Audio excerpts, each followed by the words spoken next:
Alright guys, we got the Bronco on the table here today. I wanted to go over a few mods that I did to get it to flex a little better.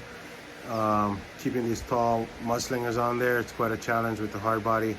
And keeping the fenders on there, giving it stock looking.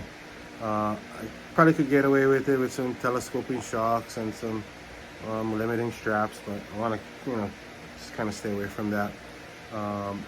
Maybe I'll do some flex blades on the back, and that'll definitely get me into the fourth tire.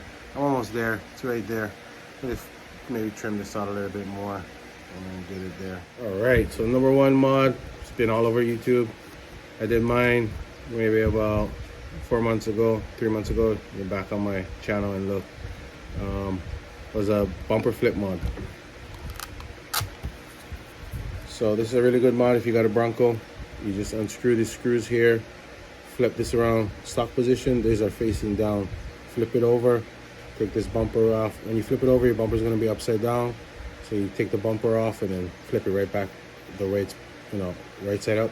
Put it back in. You're going to have to raise this body post up a little bit because now the grill here is going to be hitting this bracket that's protruding up. So what I did was trim it here a little bit on the body and the grill, right where it hits this bracket here, so I can close a little bit more, and I can bring my body post back down, so it brings my body center of gravity a little bit down. So that's a good mod. Trimming out the front there, and then it'll fit good. It's gonna be hidden where you trim. Nobody's gonna be able to see it. It brings it nice and close, bumper nice and close in there, no gap. You bring it as close as you can get it in the front there. So, not really a fan of the big gap there, but I like that one. Then the second big mod I did, I was gonna 4-link this guy, but I don't have links to do it right now, so I ordered some up. But I saw on XP Iowa's page, he did a 3-link on his one, and he really liked it, so I figured I'd give it a shot since I'm gonna throw this Y-link away anyway. So if you look in there, I chopped one side of the link off on the driver's side. That's the one that's gonna touch the link the most. So I just chopped that one off. And I don't know, with these big tires and all the weight that the hard body gives it's kind of shaky now. It does give it a lot more flex, but the stability is gone. So I'm just gonna be running this one until my links come in, and I'll 4-link it up in the front there. It's good. It's good and runnable the way it is now, though. Yeah, I don't know if I'm gonna leave it like that. But and the other one is massaging these fenders.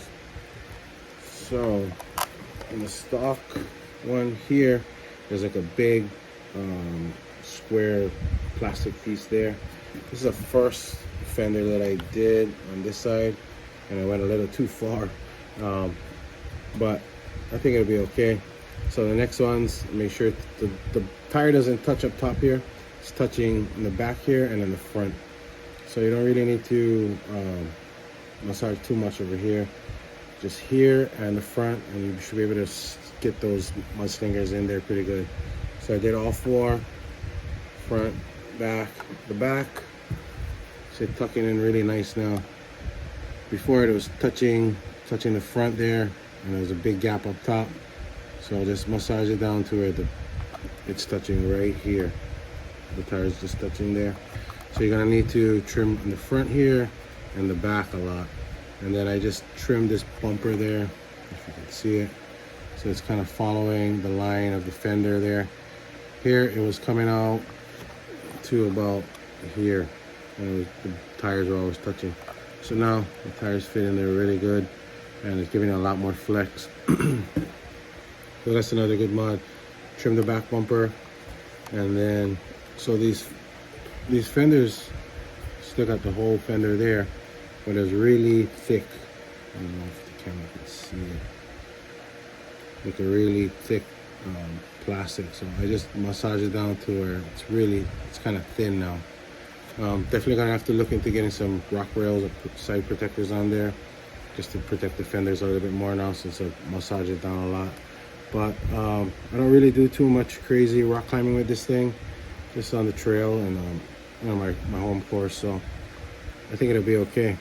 I really like the flex now on it, and I shot some videos on the flex and flexing out on my course out in the back, so let's get to that.